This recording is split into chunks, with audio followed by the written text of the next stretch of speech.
This week in Ken's Tech Lab, we're going to move away from the printers and get into audio video. We also have a guest today, so with Ken's Tech Lab, stay tuned.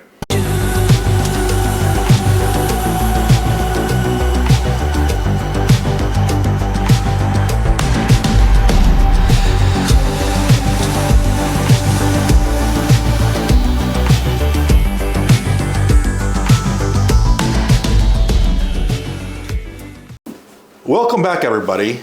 And today, like I said, we're going to get away from the printers and into audio and video. And I'm not an expert on that. I deal with a lot of electronics. I deal with a lot of computers and servers and printers and a lot of cameras. But audio video is something that I know, but I'm not an expert at it. So Ken's Tech Lab has an audio video expert. His name's Chase. He's been on the show before. Hey Chase, how you doing? Welcome back to the show. Hey Ken, thanks for having me.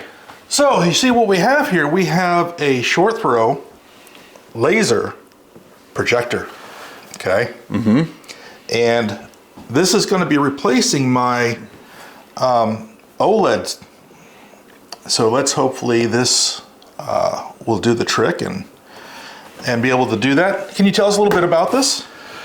Yeah, so looks like Ken chose to do a Nexigo Aurora Pro projector. In the game of projectors, there's plenty of companies out there. It looks like they're trying to stir up the mix by giving a much more affordable option. It's a 4K, 120 hertz, great for gaming and movies and fast action. It comes with Dolby Vision, 3000:1 native, 6000:1 dynamic contrast ratio. Can shoot anywhere from an 80-inch to a 150-inch screen. I believe today, Ken, we're going with a 110, right in the sweet spot. Yeah, so just to let you guys know is, besides the projector today, we're also going to be reviewing a 110-inch motorized? Motorized, yes. Motorized screen for this projector that's made for the laser short throw projectors. So that should give us a better picture, don't you think? Yes, it's a special screen made specifically for short throws to help enhance the image and give you better blacks and white levels, which in past has been harder for projectors to do, but this, we're gonna see what it can do up against an OLED. What we always worry about, and I think that everybody that bought projectors a long time ago, yes, right? Yeah. We're always washed out. Mm-hmm. And if you turned on any lights in the house or your curtains were open, you might as well forget about watching anything on those. Mm-hmm. Today, things have changed. The light source is much brighter than it was. The lumens are way high, and you have a more crisp picture. And it can actually go up against these TVs that are out there today. Yep. And I'm not saying that it can go with the OLED, because the OLED is probably the top, I think, picture today, but we can get close. Yes, much closer. No more having to hide in a dungeon basement with zero light to be able to get a good picture. These are supposed to work really well up against exactly what Ken said, with light in the room. No longer do you have to sit in the dark. There's one thing that I didn't never want to do going to a projector is have to shut the room up. Mm-hmm. Okay, I want to be able to use the room like normal, not make it a video room only. Yeah. And that's what this is for. The short throw really gets it because you're not going to stand in front of the light, right? It's not back to the back of the room. Yeah. So we have, I think, a best of the best worlds now. Yes. In projectors. So what we're going to do is we're going to unbox this today and go through it, and then we're going to go and unbox the 110-inch screen, and we're going to put them together and we're going to see what we have. So stay tuned, sit back. This is going to be a great show on Ken's Tech Lab.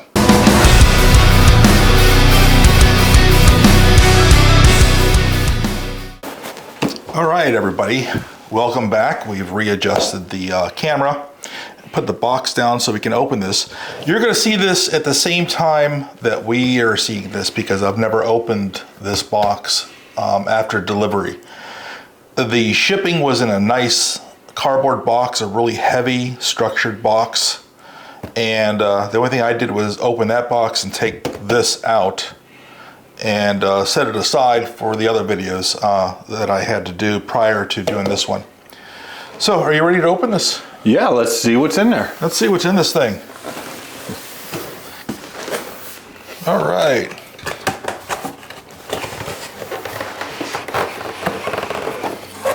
I feel like somebody should come out and say, ah. Well, we have a remote. Pretty standard. Home. So it must have apps on it. Nexigo, your power. Looks like you can turn this into a mouse. They must have a web browser built in. They must have a web browser. Batteries. What we're going to do is just lay out everything, and then we'll go over it. I'm sure this is the instructions and what to do. Ooh, feels like a. Look at that. Oh, nice material. All right. Get rid of this. This looks like the projector. That looks like the projector. Well, what else we got in here? Power cord. Power cord. Stuff you don't eat. No, don't eat. All right, you take the box. I got the box. And see if anything else is in there. Nope, we are clear.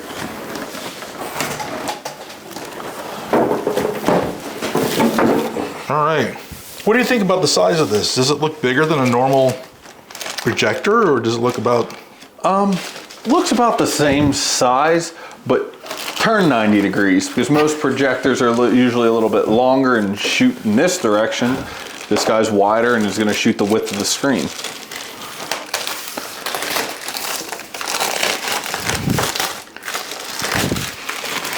All right.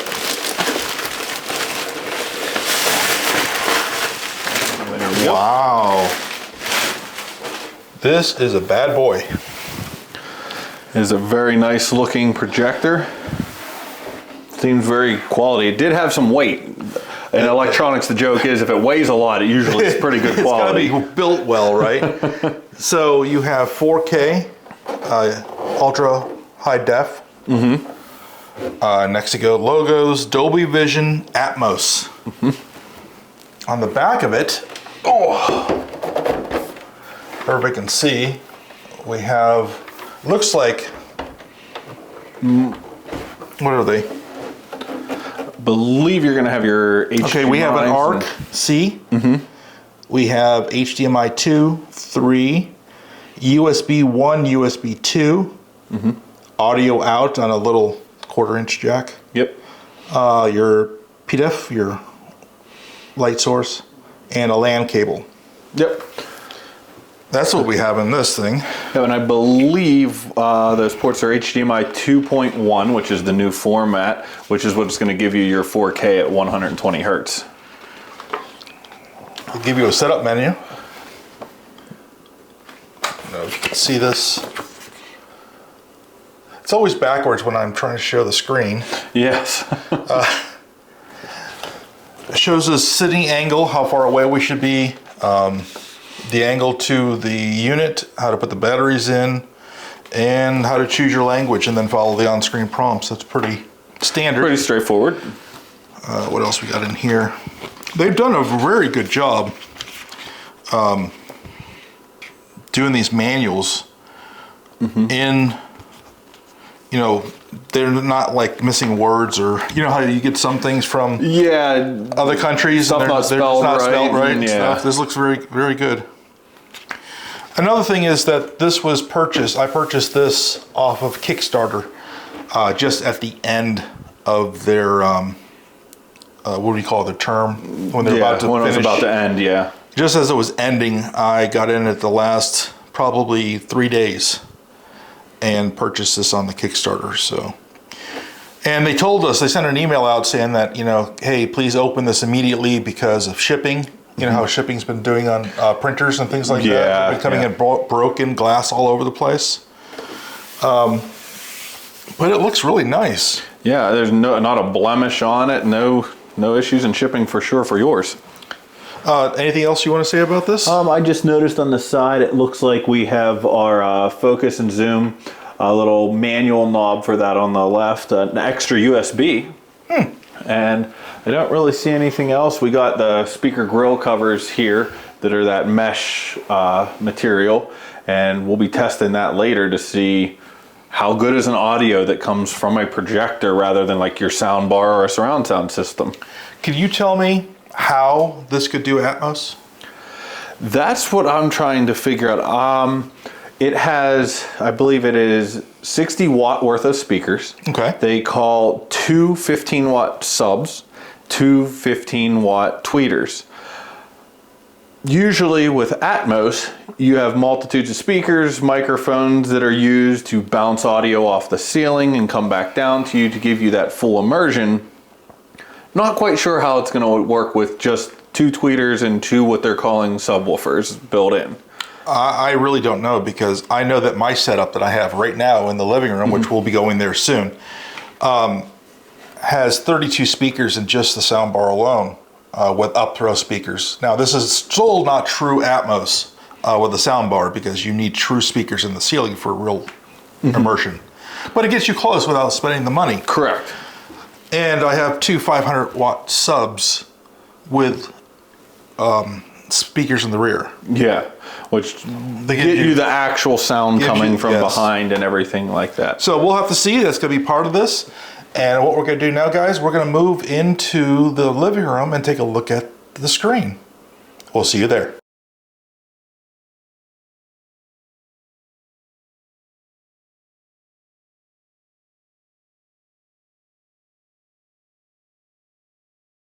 Well, everybody, welcome to a different studio, or a different place of the studio. It's now in my living room.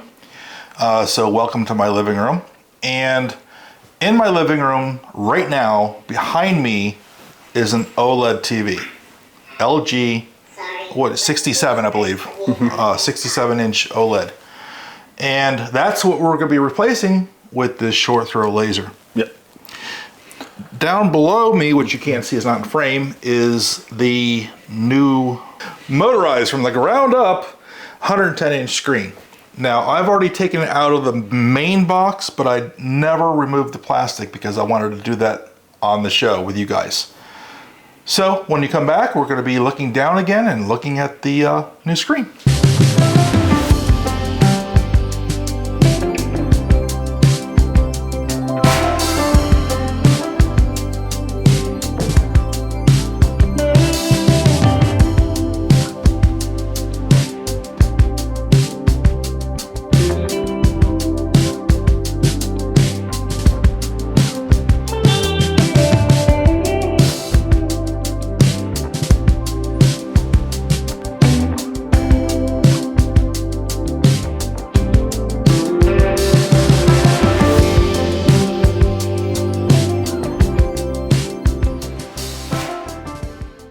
Welcome back, everybody, and I didn't even mention the name of the company yet, and this is by VividStorm.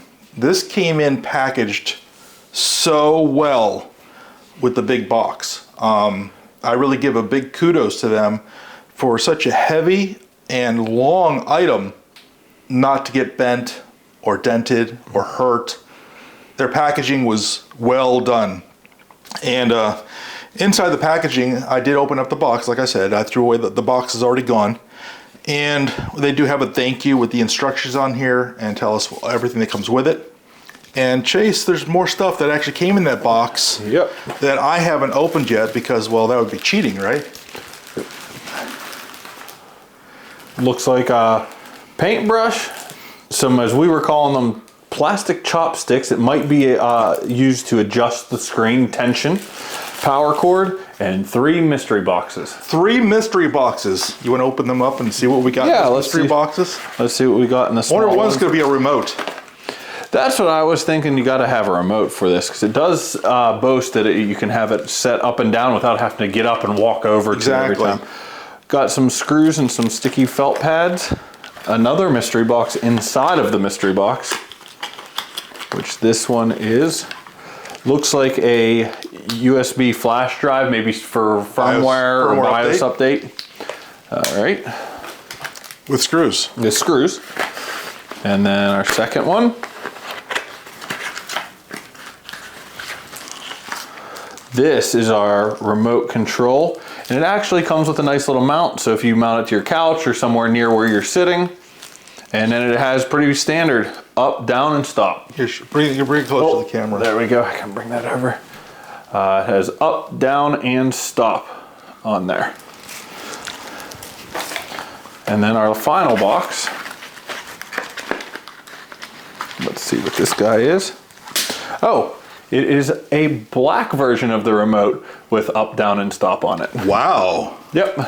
One for each side of the couch. So one for each side of the couch. You guys can fight over what height you want the projector. Oh, that's pretty good. So we have some screws with a USB drive, and we have 2 remotes. Yep. That came with it.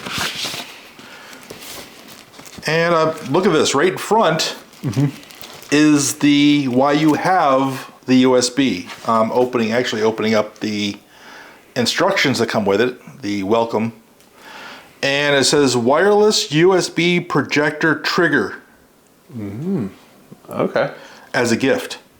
I see. Oh, so what a trigger would mean is with that device plugged into the projector itself, when the projector comes on and it gives power to the USB, it can sense and auto raise your screen when you turn your projector on. There you go. And we know that we just looked over the projector and it's got USB 1 and USB 2 on it. Yes.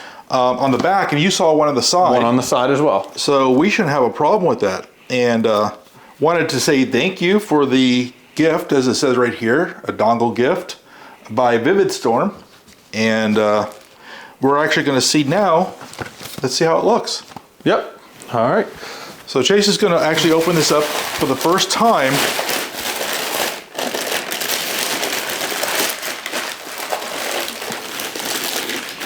Definitely has some weight to it. Metal construction, not plastic. Weight to it. So that's pretty nice. Feel the bottom. Is there pads on the bottom? Yes, or rubber feet? There are rubber feet. I can feel them right here. Okay. They're pretty big, probably like 2" by 3" each. Nice. So nice pads. I bet you there's some in the middle too. Yes, I wouldn't be surprised, because that's one thing that they said about the screens is you got to make sure that they stay level. Because when they rise up, they could actually rise up a little bit crooked if we don't level it properly.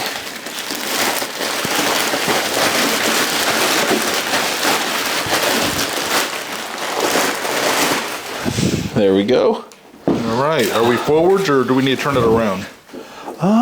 It doesn't actually say that I can see a front or a back. Okay. I'm assuming that we do have it positioned in the right direction. There's the VividStorm logo on the other side. Yes, and everything is reading the right direction. Excellent.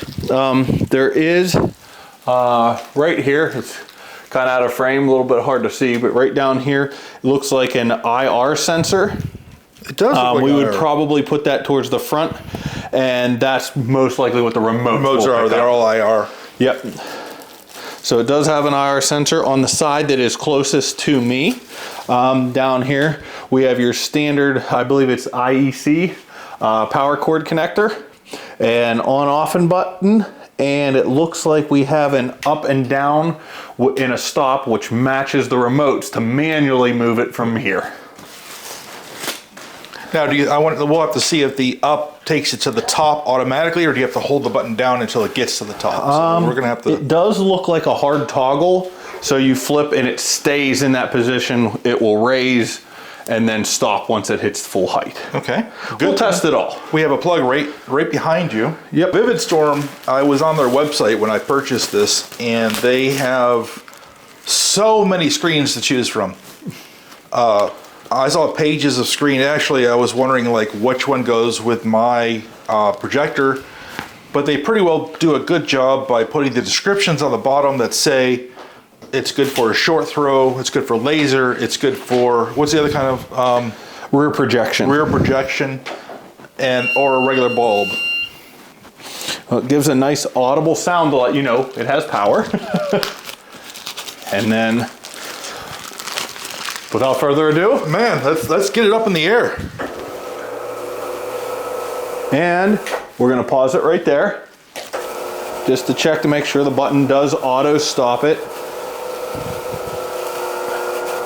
In the back, it has, I wouldn't call it a scissor lift because they're not connected in the middle, but it has 2 separate poles. They look like they come down in like a triangle shape like this. And they are what is actually straightening and tensioning the screen. So now, that right there, I put it on stop after leaving it go up all the way, and it looks like it dropped it just a hair back down. And I would say just from touching it from the back, I'll go down here. You can see my hand kind of coming through. Yes. But it is nice and taut. Like, it doesn't have wrinkles in it. It's very smooth. And to you guys on camera, I'm looking at the screen, it looks very gray and very dark.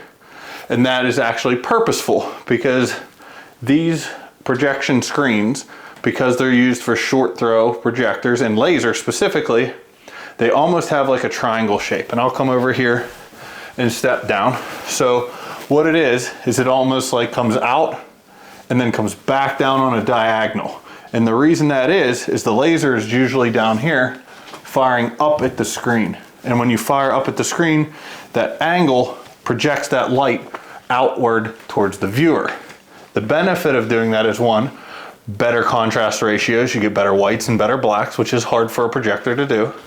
The other is any light that is coming downward from your windows, from sun, from overhead lighting in your room, it does not reflect that light back to you.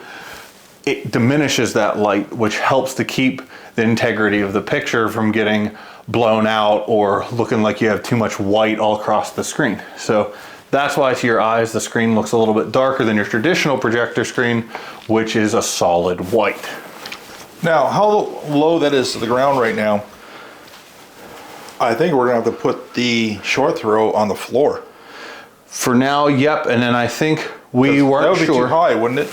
I was gonna put it over on... Yes, the stand would be too high. So what we're eventually gonna do, I think we discussed this in the just in case scenario. As you can see down here, the screen ends right about here, and there is a black piece of material here to here where the screen that's specifically used to get your edging on your picture once you set up your projector. We're gonna end up building a stand for this to raise it up higher so that we can put the projector on a stand. But for today's purposes, we can run it on the floor. That should be more than enough. And I believe at the 80-inch screen, it's only supposed to be 0.33 feet away from the screen. That's how short, how close you can get it. That's like almost on top of it. You might as well just set it there. Yeah, and the nice part about that is exactly what you said before, the old school projectors that you hung from your ceiling. Right. And then you're yelling at somebody, get down, you're in front of the picture.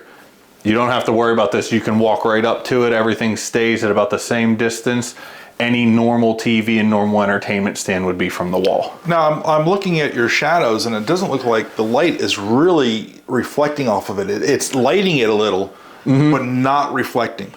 No, and we have two big LED studio panel lights firing straight at this thing. And when I stand up and look at this downward angle, it's a little bit different because the camera's at a different angle for you guys.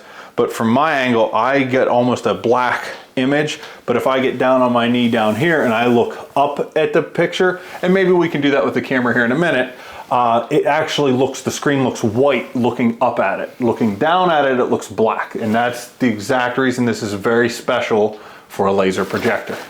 Now, you felt it, you put your hands on it, right? How well do you think it's gonna last? It is a very, very thin, but feels, I don't want to pull on it or stretch anything, but feeling it is a very nice material. It's almost like a fishing string that is ran through clips on the side. Then that's what brings your screen up and keeps it taut. Right. The back bar, the top and the back of the actual screen mechanism is very taut. It's very, very strong. I can't foresee the way this is made having any issues. It's a very nice projector screen for a non-traditional, I would say, coming from the ground rather than a screen that drops from the ceiling. Now, I'm going to tell you that not knowing the prices that the audience would have. Correct. But the screen and the projector together was less money than the OLED behind you. And that's one of the biggest opposite complaints that people have had in the past is, oh, I want to have a huge screen. I want to have a projector. And then when they go out and they start pricing these things, you can get into a projector system that can cost $10,000. So to have something that, you know, you're looking at almost triple the size of screen from the OLED to this, but paying less, that's where it's at. Now, I had a choice between the 110 inch or 120. Yes. Okay. There was an $800 difference between those two models. Yeah. And I couldn't see the $800 in 10 inches of screen. So I'm sure other people could, but I can't. Now, if you put this together, how much would it cost to buy a TV, a regular like the one back there, this size? One, it's if you can find one, which they usually stop in and around 75, 80-inch screens. So right there, we're already being beaten by a projector because we can't get a screen that big. And the ones that they do special make, I believe Samsung and LG may have. Samsung had something, I believe, called the Wall. Right. Which was a much bigger. And if I recall, don't quote me on the price, but I thought those were like upwards of $20,000 for the Wall. I heard that you can get a 110-inch TV. You're looking $75,000 for the TV. Yeah. And that's not even in a realm of comparison. That is nobody's budget but a millionaire's. Yeah. Right? To put a TV. You're not putting that in your living room. You're not putting it in your family room. No. But this could be affordable. You know, and this is a way to get a huge TV. The way that the projector has the fast response times, I'll be able to play my Xbox and my PlayStation on this projector. Yes, yeah. Without an issue. As less than a 12 millisecond response time, I believe. And again, you're running at 4K 120 hertz. Right. Standard TVs, unless you're getting like an OLED, which has a high response time as well, you're limited and stuck with 60. And all the new gen gaming consoles, anything you're watching from, I believe, Netflix and stuff like that, they have capabilities of giving you that. Or your projector will upconvert into that. Well, what I say is that we put the projector on, we bring it in here, we turn it on, and we see how well this whole thing looks together, bringing this whole show together with audio and video. Let's do it.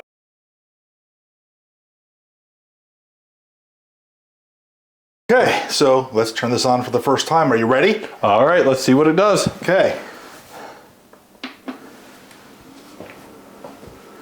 We have fans. We have fans. We have lights. Ooh, it's got the green that goes... Yep. Oh, it's on the ceiling. It's on the ceiling. So that means we're way too far away. Whoa. So I'm gonna come down here, try not to blind myself by staring into it. I guess it said short throw, right?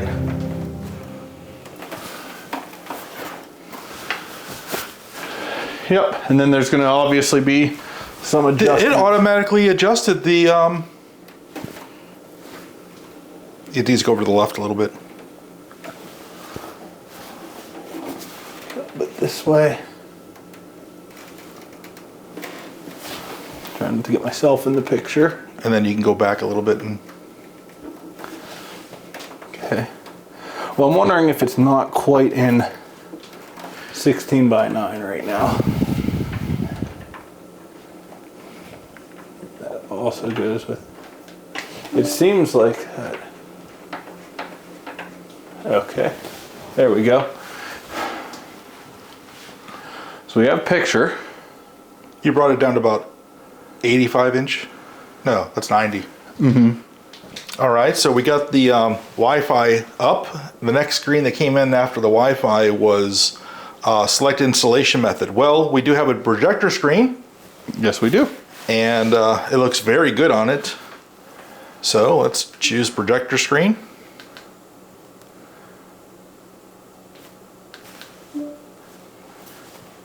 Okay, there's your image category. Okay, we're kind of sort of manually doing it at this point, but it's showing us how to center up the projector with the screen, and we're pretty close now. This isn't a permanent installation yet. Right. So let's see what's next. Oh, okay, you go down. There's your screen. Oh, see, we have one that automatically goes up. That's one that would be permanently on the wall. Yeah, they call those picture frames because they hang like a picture frame. If the picture is distorted or a device, just the height adjust wheel. I guess there's a wheel in the front of this. Yes, I did find a wheel on the front of that. And again, we'll fine tune it here in a bit, and then you can see they're showing images of what's called keystoning. And that puts that little trapezoid-like shape if you're too close, too far off angle. And I personally am a big fan of the manual ones because you can really turn them slowly and get it exactly where you want. Where the auto ones, sometimes it just moves it over those couple pixels too far and it drives you nuts. Well, it looks like it autoed. Yeah. It? Reduce the height of the right foot, increase the height of the left foot. Yeah, that's if the projector isn't sitting perfectly level. You can get your image off skew height-wise. So we're close now. It looks like the left side's a little down again. Not a permanent installation, but there we go. And left and right feet. I guess there's 2 feet on that, one on the left, one on the right. Yep. And in the projector menu, select settings, display, focus to open the electronic focus page. Press the right button and left button to remote on adjust the focus. So I guess you can really get this dialed in. Yeah, it has. It's nice to see a projector with a lot of different settings as far as the image, because once you get it there, it's a set it and forget it. You have it set, you got the image exactly how you want it, so all content that you put on it is going to look good. Here's your keystone settings again. And that's it. I don't know where it wants me to go now. Oh, complete. There we go. Start your journey now. Yep. But that was really nice. It's almost like its own little manual built into the projector, so you don't have to fumble with a piece of paper. Oh, more to sign in. So it definitely, well, in a way, that's a really cool feature, because if you have an Amazon Alexa, I'm wondering if it also has the capability of the Apple, what's Siri. Siri, thank you. Because if you said, hey, turn on my projector, it turns on the projector, the screen comes up in one word, and you're ready to watch TV. By voice. That's really, really cool. I'm going to skip this now. Please read the terms carefully. Do we ever do that? Every single word, Ken. Is it going to make you scroll to the bottom? It's not scrolling. Oh, there we go. Every word read. Help us to improve. Advertising choice? I don't think we're going to accept advertising. If you choose agree, means that you allow selected third-party advertising platform providers and advertisers via our service to include such advertising in. Nah. Wow. That's a really, really nice multimedia display for the smart feature. Wow, it gave me everything that my Apple TV has. Netflix, YouTube, Prime Video. Wow. And you're connected to the internet right now, and we don't necessarily need a subscription for YouTube, so you might already be able to play some video on it. Yeah. It has Crunchyroll, Funimation. It looks like it has all the major apps that you would want to use. Disney Plus is right there. Now let's see. Let's see. You do have to download it. So that is nice. It may not come with apps, but it looks like it has a library of different apps that you can get too. No, I mean... Well, that was very quick. Yeah, should be.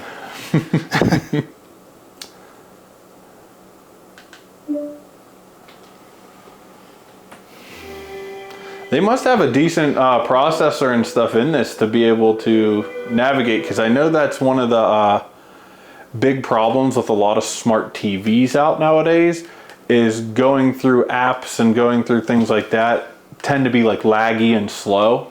Right. This seems very responsive.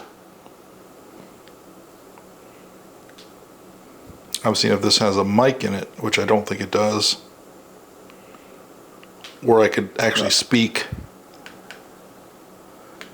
And so Ken's Tech Lab doesn't get marked for copyright. You could watch one of your own videos. I have to watch one of my own videos.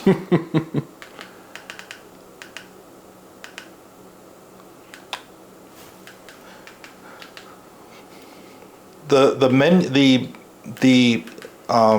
remote has a little input lag. Yeah.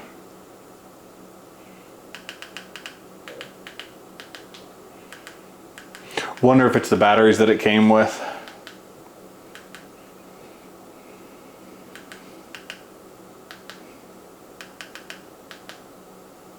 There it is. All right. They can't get me for my own videos, right? No, I don't think.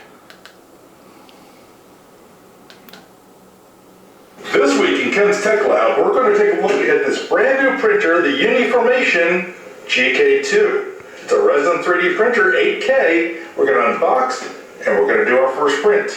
Everybody sit back and stay tuned.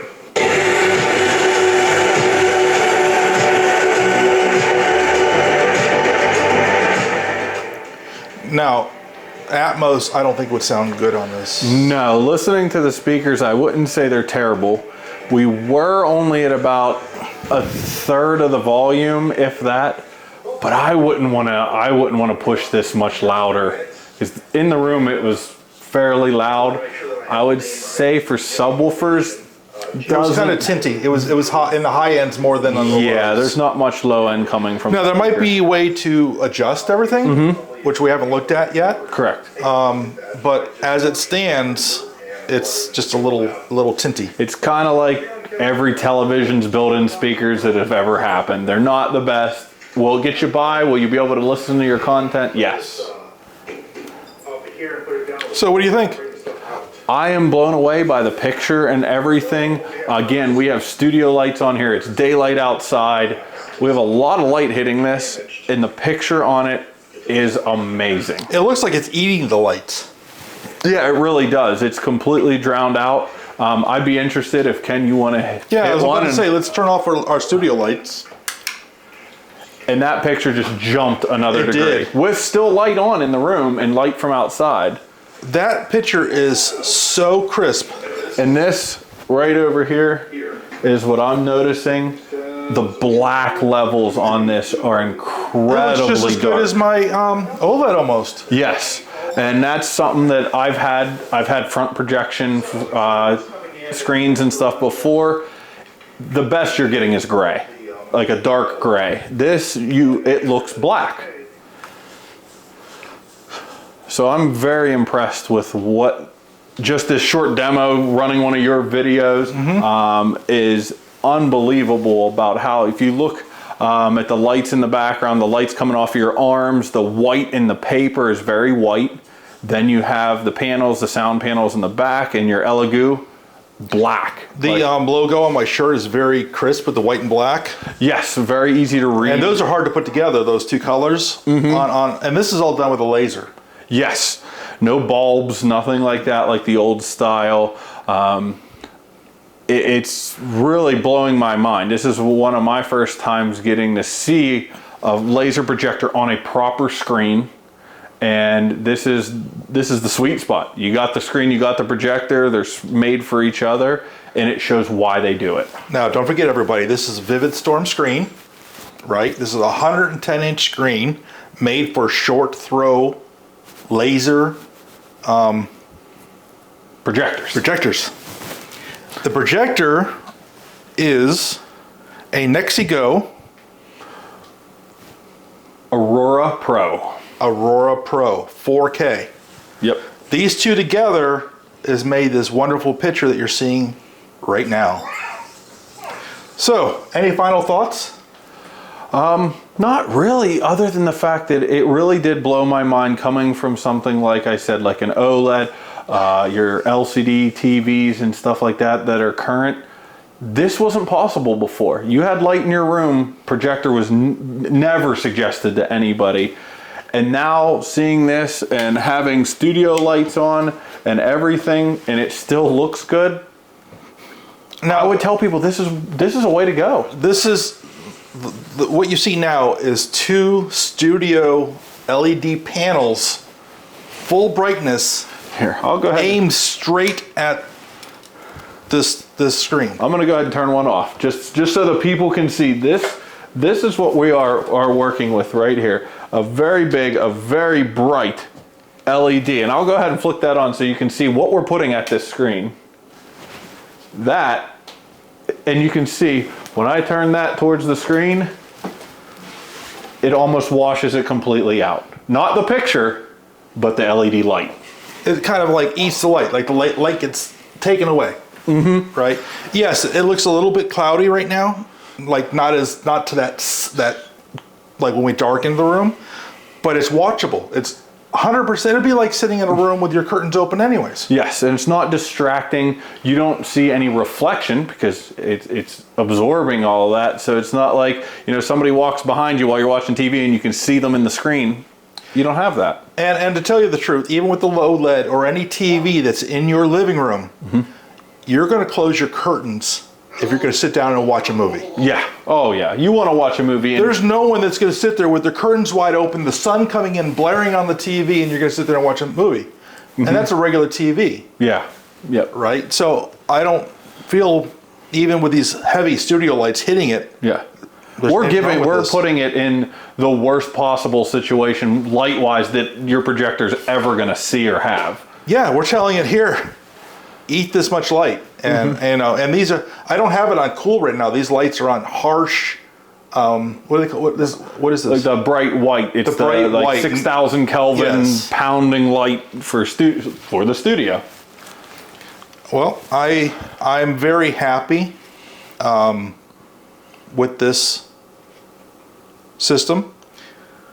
And it's asked me, do you want to power it off or do you want to just turn off the screen? So I guess you could leave it powered on.